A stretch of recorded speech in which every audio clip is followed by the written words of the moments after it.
What's up, Joe? What's up, everybody? Jeff Fannell, Sports 360. Today, as many in our society continue to push for reformation, the topic of reparations is once again part of the conversation. Our guest today, Ernie DiStefano, is the founder of the Ripple of Hope initiative, a group that is seeking reparations for Negro League players and their descendants. Ernie has brought his appeal to the desk of MLB Commissioner Rob Manfred, and he's here with us today to talk about the latest. So hang with us. We'll be right back with Ernie DiStefano on Sports 360.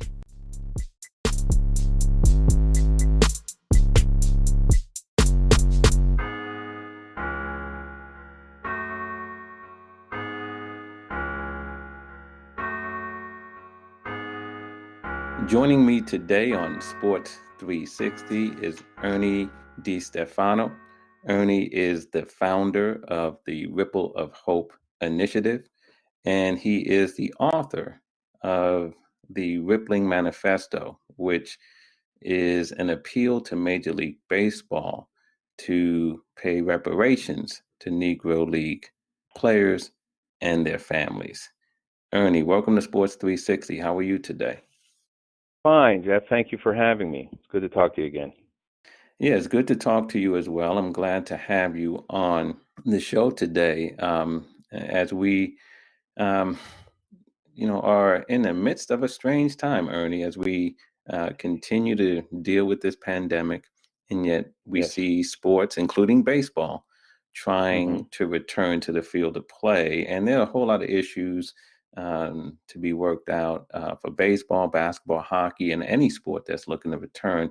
And so it's definitely an interesting time as we enter into the heart of the summer. But I'm glad to have you on because in addition to the things percolating in sports, we also have things percolating in our streets in terms of social justice and calls for equality, including racial equality. And I think it's an appropriate time, given where we are, to have this conversation with you concerning reparations for Negro League players. And so I'm excited to talk to you about that. Why don't we just jump in like this? I know in January you sent a letter to Commissioner Manfred, Rob Manfred of Major League Baseball, advocating for reparations for Negro League players and their families. What was the genesis of that, if you could tell us? Well, it's just I've been working on a manuscript for Negro League reparations that I'm nearing completion of, and I actually was starting on that, and it's really just the rightness and the obvious rightness of Negro League reparations, and how I believe that type of action from baseball would do a lot to heal the wounds. Just the action itself, the logistics can all be worked out, but just the willingness to be able to address that issue, especially in this climate as you're talking now, I felt that it was important for me to basically just launch an appeal to get that out there, to create it as a starting point for the conversation, because I believe it's a cause that it's not just an abstract concept. I mean, the Negro League players' inability or who were deprived of being able to make a better life for themselves and their families have an intergenerational effect. Studies have shown that. So a situation where there's reparation for the Negro Leagues could be a launching point that ripples out, if you will, to the entire African American community. And the Negro League cause, their current family generations will be impacted positively by that, and the effects would ripple out to the larger community. And that's that basically is just the rightness and of that cause. I mean, it was a systematic, intentional exclusion baseball players who did not have the right or were deprived of the opportunity to show their skills on the big stage, and through that were deprived of the opportunity, as I said, to make a better life for themselves and their families, and Right. the rightness of which cannot be, in my view, denied. It's undeniable. Right. And in fairness to you and in credit to you, this is not something that you brought before Commissioner Manfred in the current environment in which we find ourselves, where we see That's correct. uprisings and protests on our streets following the murders of George Floyd, Ahmaud Arbery, Breonna Taylor, and others. Um, you actually sent this to the commissioner in January of this year, so it was Dan, before the current unrest. Um, that's correct. and you call it, you use the word a couple of times, the rippling effect, and you actually call your appeal the rippling manifesto. What is that about? Actually, it was inspired by Robert F. Kennedy's words.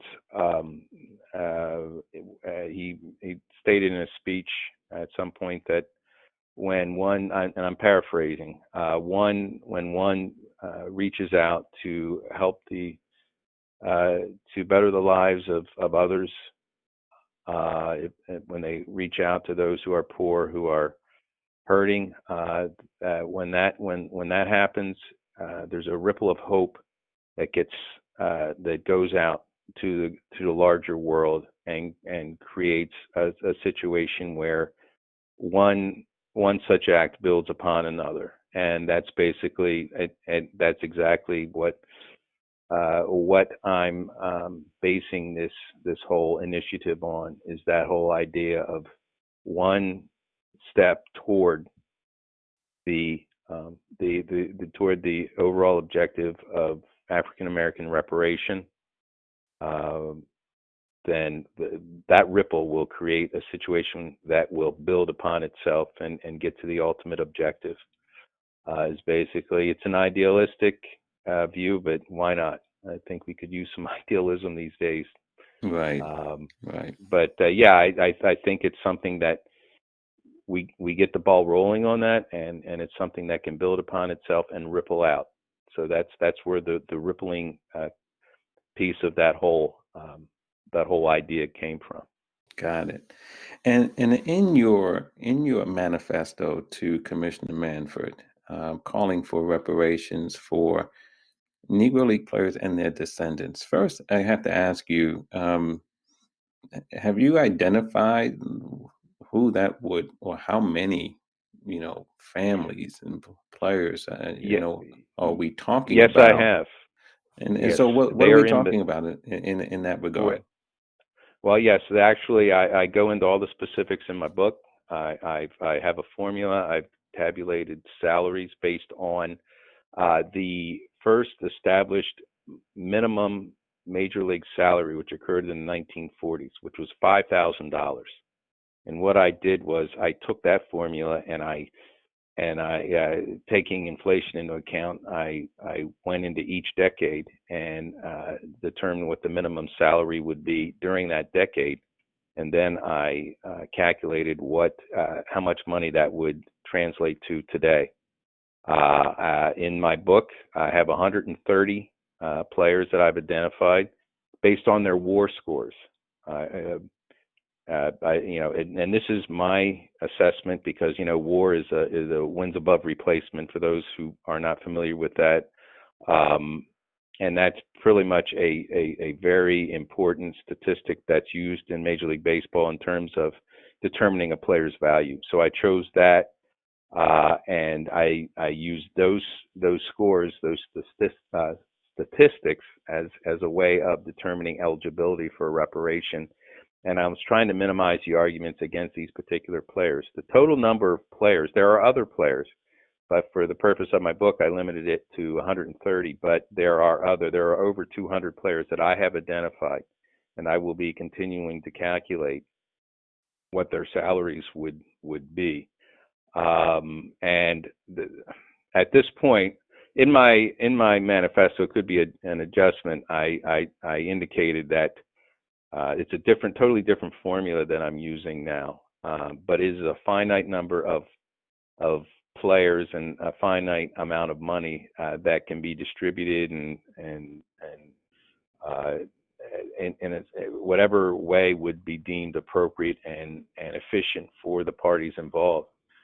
But yeah, that so I do have it specifically etched out who would get the money and how much um, they would be eligible for and entitled to, Okay. based on my calculations. All right. And so, let's delve into the details a little bit more, because Okay. in your appeal to Commissioner Manford, you actually break it down into three categories, or I'm calling categories or topics. Um, you call it rightness, attainability, and reward. Yeah, Correct. the reparations should be paid, and there's these elements of rightness, attainability, and reward. You've touched a little bit on rightness, but let's deal with that a little bit more. The hmm rightness category. Why is reparations for Negro League players, in your view, the right thing to do? Uh, First of all, it's based on the fact that it was, as I have mentioned, a systemic intentional exclusion of a group of individuals and that deprived them of making the kind of money that they would be entitled to in their professions. That's number one. That's and the history with respect to when they did compete, when they, meaning Negro League players, did compete against their white major league competition, they won over 700. They had a winning percentage of over 700%. And then I also use the statistics in terms of these players being eligible, and knowing that they would have the opportunity had there not been a separation or a segregation of the game, would have the opportunity to play at that level. The rightness of it is something that, when we all consider what happened, nobody can deny that these individuals, and had, like I said, intergenerational effects on their entire families, their current generations. The effect is undeniable, and we needed to start from that premise that this is right, based on the history of the segregation and the exclusion of these players, and the fact that these players would have had the opportunity absent those factors, and that was the starting point from where we can begin to address this issue. Sure. And one of the things, Ernie, that in reading your manifesto, um, that really struck me was, and you mentioned this earlier, that you used war, wins above replacement, hmm to make it clear this is not about a handout, right? You're talking about players who were very talented, and your point being that they were talented enough to play in the major leagues, they were denied the opportunity. So this is not about a second tier league or second tier competition that you're looking to have Major League Baseball fork over some money to. This is about, as you say, righting a wrong, because these players, based on a measure that we currently value in Major League Baseball, and that's wins above replacement, that these Negro League players had, a positive WAR, and therefore, could compete with these players in the Major League if they had gotten the opportunity. And I think that's an important point. This is not a handout. That's correct. And the reason I used the minimum salary category is to limit the ability of people to argue the point that they would be entitled. I think they could be. I honestly think personally that they would be entitled to more, an average salary, but a starting point I thought to would be that it would be it's hard to argue that they would not be entitled to at least the minimum major league salary. And there are Negro League players who may not be able to compete in the major leagues. At the same time, however, there are players, white players, who would not be able to compete in an integrated league. There are players there, so that those two factors cancel out, but themselves, in my view. But the fact is that the players that I've identified, I believe it's fairly obvious to any reasonably thinking person that these guys were deprived of the opportunity and should have had the opportunity and would have had the opportunity under different circumstances. Right. Right. And so the first part of this is as you call in your manifesto, a rightness. It's righting a wrong by paying reparations.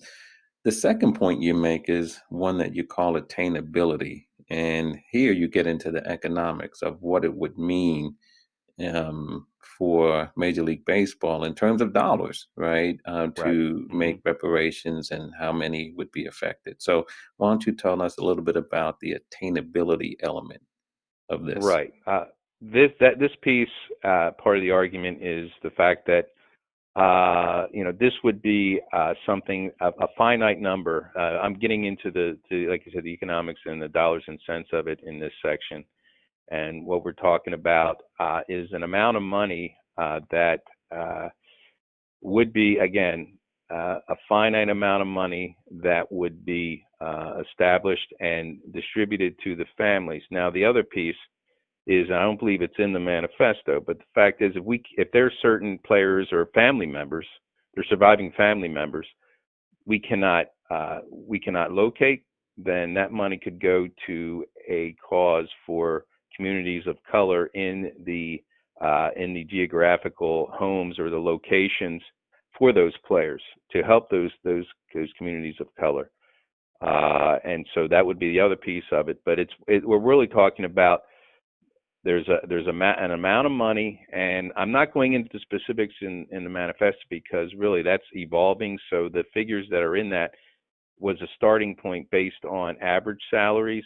So actually, the amount of money that's in the manifesto that I'm talking about is like $30 million. But since I'm adjusting that and I've decided to go with the minimum amount, it would be less of a burden to major league players, major league teams. And that's something that I'm figuring out now. And it's something that, the important thing is to get it started. Even if it's just the act itself is something that could be very healing in terms of if baseball was to address this issue and show a real willingness to address it, it could have a social healing impact that really is something that that could really have a great impact on our society as a whole, especially in today's climate. And so, even with the adjustment, before making the adjustment, I should say, you were talking in the neighborhood of $30 million, give or take. Hmm. So, about $1 Hmm. million per club. Hmm. And in an industry that prior to the pandemic was in the neighborhood Hmm. of $10 billion, Right. that's not a large sum, but it Right. could have a tremendous impact. So, from your standpoint, that's the attainability. This is something that, again, subject to some of the new calculations you're doing, we're still not Hmm. talking about something that's out of reach and out of hand to That's do correct. in order to right the wrong. Right, Um, and as I said, when I'm done with my new calculations, it would actually be less of a burden. And I like to make a point with respect, Jeff, to what you're talking about the pandemic. I know the major league owners committed, and rightfully so, and it is that is another issue whose rightness cannot be denied. As I recall, the owners, all 30 owners, agreed to help stadium employees. I believe it was stadium employees with their salaries, each team committing $1 million, which would be $30 million, which interestingly is roughly the same as what I was proposing in my manifesto. And again, the rightness of that cause is undeniable, just as the rightness of Negro League reparations is undeniable, and that shows that it is feasible, that owners are able to do to work with those figures. And someone could make the argument that, well, today's owners didn't cause the baseball segregation. They weren't directly responsible. Okay, but neither are owners responsible for COVID-19, but yet they still feel an obligation to help those affected. I think it's the same philosophy, I believe, that with Negro League reparations. For both causes are just. I just wanted to point out and create and point out that analogy with respect to the money that's being distributed. Yeah, and then on your last point, um, in the manifesto is on reward. I found this one to be a bit interesting. And your last comment touched on it a little bit because you said under the reward analysis or discussion, many times the argument is that the current generation is not responsible for what transpired in prior generations. And so, why should we be looking to address that now? And in your response, you talk about Branch Rickey and how he signed Jackie Robinson. So talk a little bit about the reward piece of this, because I think this is an interesting part of your overall discussion. Yes, I discussed Branch Rickey in the context of how he economically and financially benefited from integrating the game. In addition to the rightness of what he did and the moral rightness and how it advanced our society, the rewards financially for him and ironically for the other owners who refused to integrate the game benefited from his willingness to integrate the game. I know that the African American communities became Brooklyn Dodger fans after that, a huge part of the baseball market. And when the other teams benefited too, because the African American fans would come to their stadiums now to watch Jackie play when they were in town, when the Dodgers were in town. And so the rewards of doing this, when you look at the difficulties that Major League Baseball is having reaching out to the African American market, I believe the last numbers I have, and I think I pointed out in the manifesto, was 9% of their fan base, I believe, and you may have information on this, Jeff, is African American. And I would think this kind of act would have long-term benefits financially for Major League Baseball. So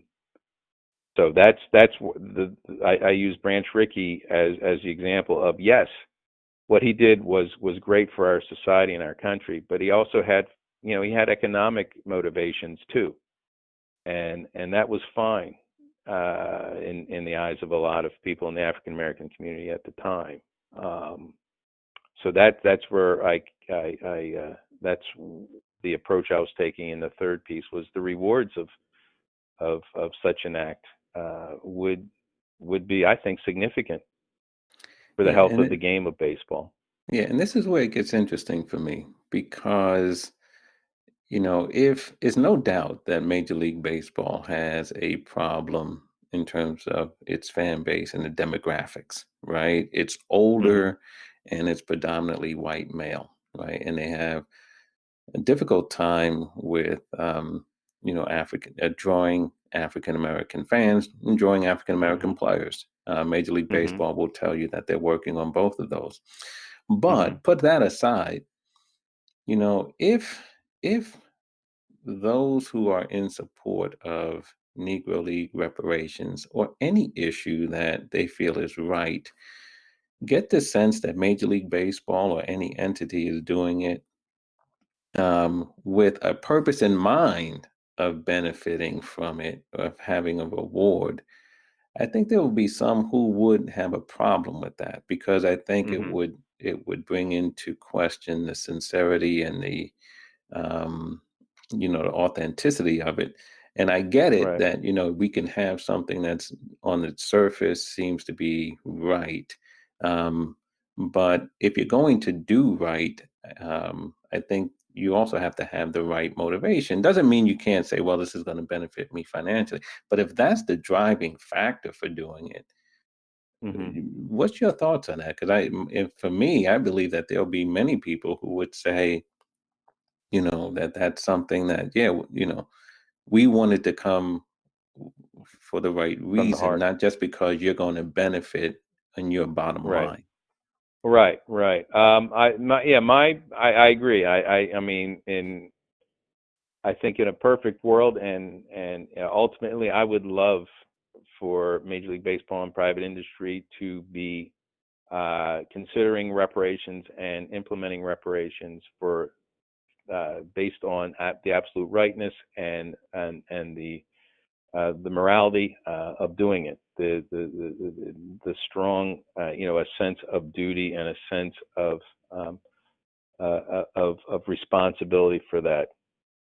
Absent that, I think basically is my point was, okay, if that alone isn't driving you, is really an appeal directly to Major League Baseball, then let me try to sell you on the economic benefits of this. Basically was the intent of that section of the manifesto. If the moral mandates of reparations is not going to drive you to take action, well then let's look at what the potential economic benefits would be. Sure, sure. It And was it was more Ernie, of a very pragmatic approach to how to get this done. right. And look, and in the end, right, we often hear the term money talks, right? Right. And Hmm. we've seen it recently as we're sitting here in early July having our conversation. Um, the Washington Redskins are under enormous pressure to change their name. It's not the first Hmm. time. There's been a fight going on for three Sure. decades to change Right. the team's name, and it will come and go depending upon the temperature of society at that given time. Well, right now the temperature is high to begin changing names: Cleveland Indians, Atlanta Braves, and so forth. Right. Um, Right. and when we had shareholders and sponsors and partners threatening the Redskins and saying, "Hey, we're going to hit you economically," and we're talking in the hundreds of billions of dollars, then very Right. quickly the Redskins and their owner, who at one point said he was never going to change the name, now Hmm. they released a press statement saying that a name change is seriously under review. So Hmm. the reward piece of it is well taken, Ernie, and I wasn't trying to Yeah. diminish that, No, no, no, because not at all. No, in you the make a end, valid point. yeah, in the end, a lot of these large entities, whether they're leagues or teams, respond to the dollars, right? Because Exactly. after all, That's they're in exactly my business. point. Right. Yeah. Yeah, I mean that's just the reality of our world, and we've got to try to address it by whatever means are necessary to try to get this whole initiative and the objective achieved. And and that can create a ripple too of a different sort. The great example of the Redskins that you just brought up, that when their bottom line, when businesses' bottom lines are impacted, they're business people, so that's what's going to get their attention. Yeah, no Um, doubt you about it. know, Yep, and so when you have the perfect marriage of something being right and business can benefit from it, to me, I mean that's when I think we can really get something achieved. sure. Now, I'd like to ask you a two-part question, but it's just Hmm. really the opposite side of the same coin. And that is, as you're advocating for this, um, on the one hand, what kind of support have you received in pushing for reparations for Negro League players and their families?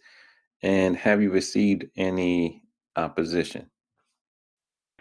I have not. I've actually, we have a group on Facebook group called Ripple of Hope Initiative group, on Facebook. People have joined that from all over the country. And I've been getting some support within the African American community from some other folks in the media, and some people who are involved in the labor movement, who are interested in what I'm doing.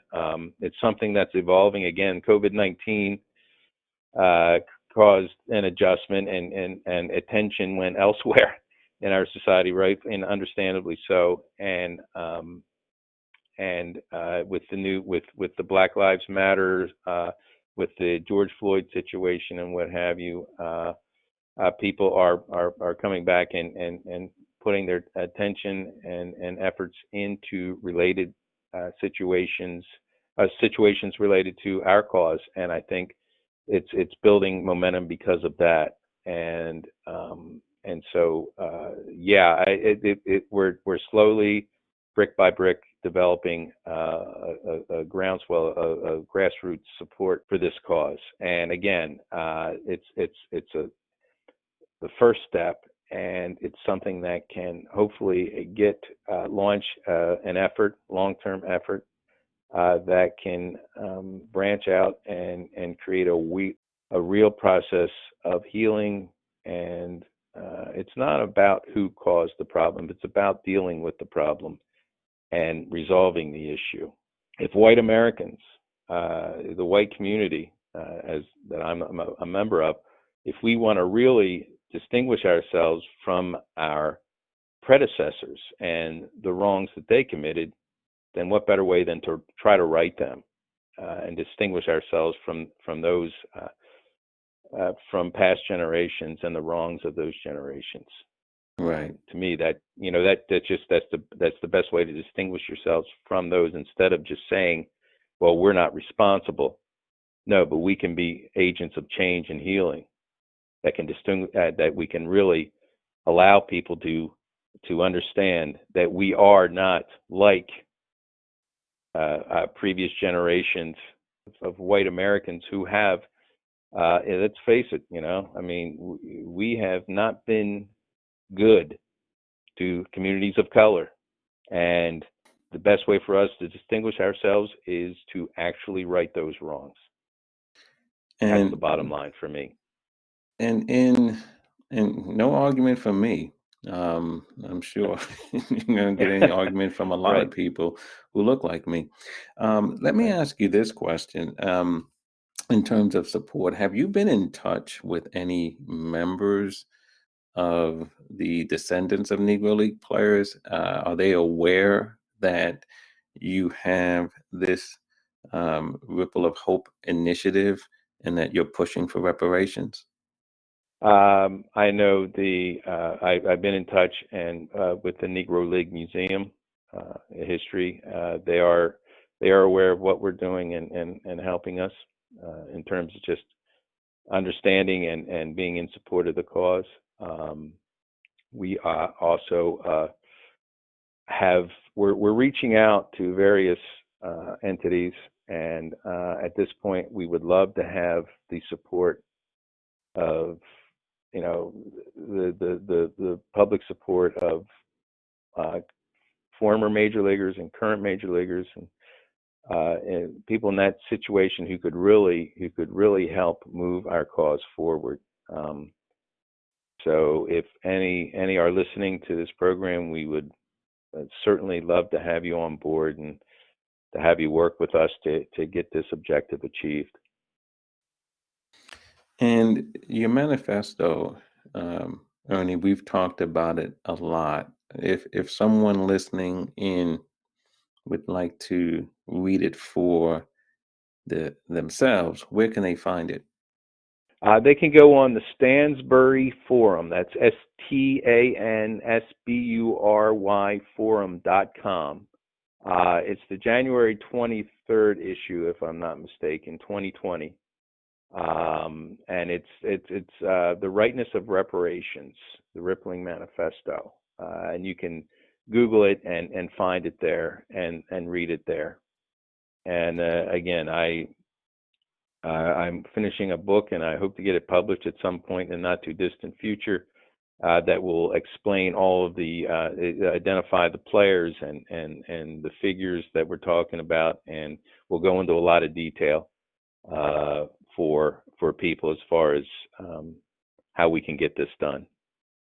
Right. And even though, and I just want people to understand, even though it's called a manifesto, and then some people may think it's some huge document, it's actually Right. a pretty quick read. And so, Yeah.